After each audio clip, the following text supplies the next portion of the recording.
Thank you for taking the time to take part in my mini experiment. In a second I'm going to talk to you about a subject for about 3 minutes. After this time I'll be asking you to fill out a questionnaire to let me know what you thought of the presentation. Okay, so here goes.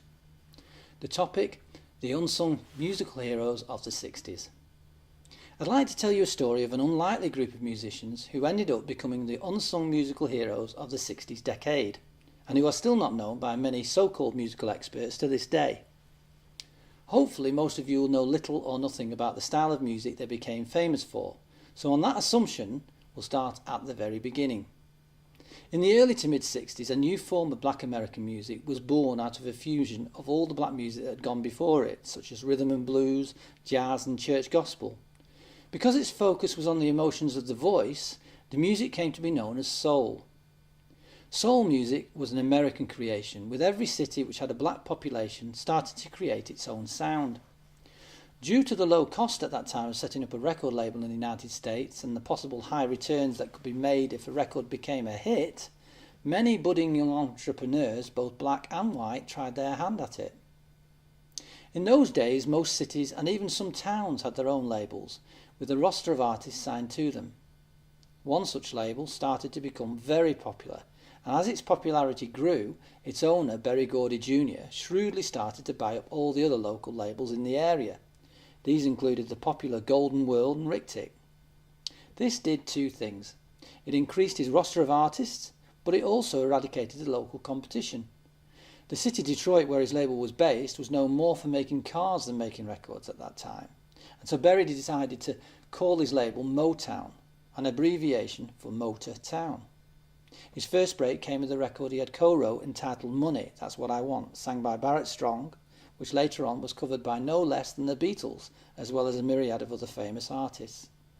He was soon selling records by the truckload, not just locally but nationally, with other artists such as Smokey Robinson and the Miracles, Marvin Gaye, The Temptations, Diana Ross and the Supremes, and much, much more. However, the unsung and forgotten heroes of this music were not the artists, or Berry Gordy for that matter, but a backing band of session musicians which came to be known as the Funk Brothers, and it is only in the last 10 years that they have started to get the recognition they so rightly deserve, mainly due to a film in 2002 titled Standing in the Shadows of Motown. So who were these unsung heroes, you may ask, and why were they so important? Well, at that time they were the tightest band musically in the city of Detroit, and had created a unique, infectious and most importantly, danceable beat that became synonymous worldwide, and after time was simply described as the Motown sound. They soon had many other labels trying to replicate their sound, but none could capture the atmosphere, beat or danceability of what this group of musicians had created, and who could repeat at the drop of a hat, which was to the obvious delight of Berry Gordy. Strangely enough, none of them realised at that time the great records they were creating, as they saw the work at Motown Records in downtown Detroit as their day job, with their real love being for jazz music, with many of them even performing at local jazz supper clubs after work. Although the lineup changed over the years, the notable players were James Jamerson on bass, Earl Van Dyke on piano, Benny Benjamin on drums, Paul Reiser on trombone, Joe Messina on guitar, and Jack Ashford and Eddie Brown on percussion.